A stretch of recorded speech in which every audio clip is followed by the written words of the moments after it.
Nature reveals itself in rhythms and patterns. The mind, too, expresses its complexity through the symbols and cycles of dreams. From these patterns, we can detect the forces shaping the natural world and the intentions guiding our experiences. Omens and oracles were early attempts to study patterns of meaning through symbols, allowing the inner life to reveal its order. The placement and spontaneous nature of the symbols inspire insight, specifically because they engage a deeper or hidden aspect of the mind. Rather than giving direct answers, uncertainty is given form in a way that invites self-reflection by way of interpretation. Through dreams and oracles, the mind engages symbols that inspire an awareness of how we create and interact with the world around us. We've always come to know the world through patterns, the cadence of speech, the rise and fall of music, or the quiet certainty of numbers. As patterned languages, they teach us how meaning can be interpreted.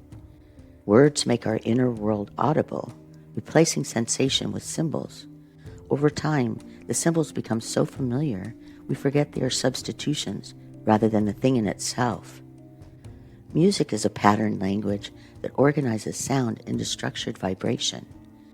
We're not taught what a melody means. It is something we intuitively feel. And numbers, too, are abstract symbols that allow us to understand the world around us. By modeling reality, we can measure relationships and imagine possibilities beyond what we can see. In each, meaning does not come from the symbol itself, but through their arrangements and the patterns they form. Like language, dreams give form to ideas, but they do not tell us what we already know. They reveal what lies below the surface of awareness. They speak in images and emotion, a raw pattern language that is older than words, music, or mathematics. Dreams present an unfiltered structure of how we connect to the world before our ideas were named. Where spoken language replaces experience, dreams represent it. They rearrange ideas into symbolic structures that reveal who we are beyond social conditioning. Dreams are not less real because they are symbolic. They are symbolic because the mind naturally organizes meaning from patterns. We often assume dreams resist interpretation, but the problem is not their incoherence. It is our inability to read their language. We're taught how to read words, count, how to recognize harmony, yet we are rarely taught how to read abstract images, cycles, or metaphor. The grammar of dreams, how symbols are oriented and merged together, goes largely unrecognized, even though it follows consistent patterns. As a result, dreams appear chaotic when they are actually helping us release self-defeating ideas that stunt our growth. What separates language, music, and numbers from dreams isn't how real something is, but training. Some people learn foreign languages or music composition. Others learn how to interpret their dreams. To dismiss symbolic systems as less legitimate is not a judgment about their validity. It is a reflection of how we have collectively learned to read. Seen this way, meaning doesn't belong exclusively to logic, words, or proof. It emerges wherever patterns organize experience. This is how oracles give us access to a language of insight and structure. We have a sense of what will happen because they reveal our place within a larger pattern. The I Ching, astrology, and numerology do not organize meaning through logic, but through imagery and structure. They offer insight that doesn't tell us what to think, but shows us how patterns unfold. These ancient systems function as symbolic vocabularies. Numerology defines patterns similar to algorithms, transforming complex inputs, like names and dates, into symbolic outputs with fixed meanings. Astrology reveals events over time, like HTML.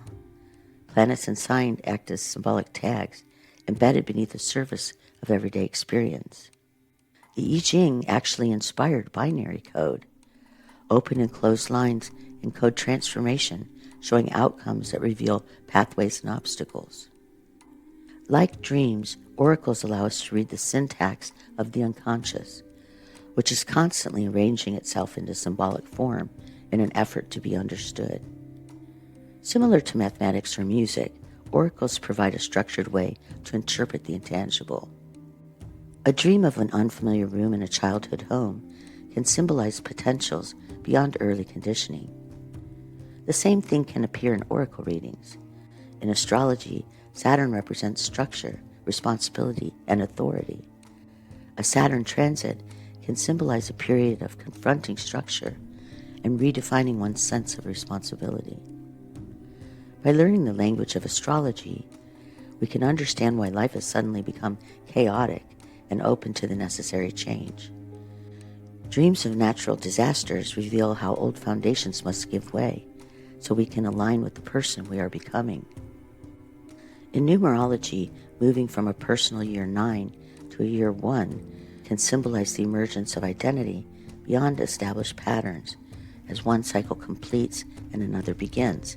This is similar to activity in the first house of astrology or receiving the Fool card in tarot. Hexagram 49 from the I Ching embodies shedding old forms and can portray the same necessity of releasing conditioned structures so we can step into an authentic, self-directed future.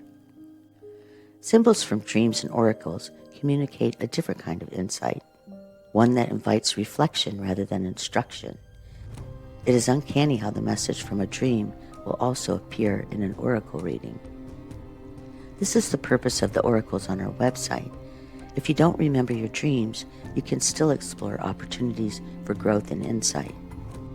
Across cultures and over centuries, humans have been translating seemingly meaningless patterns, symbols, glyphs, and constellations into wisdom using a pattern language to make sense of the world.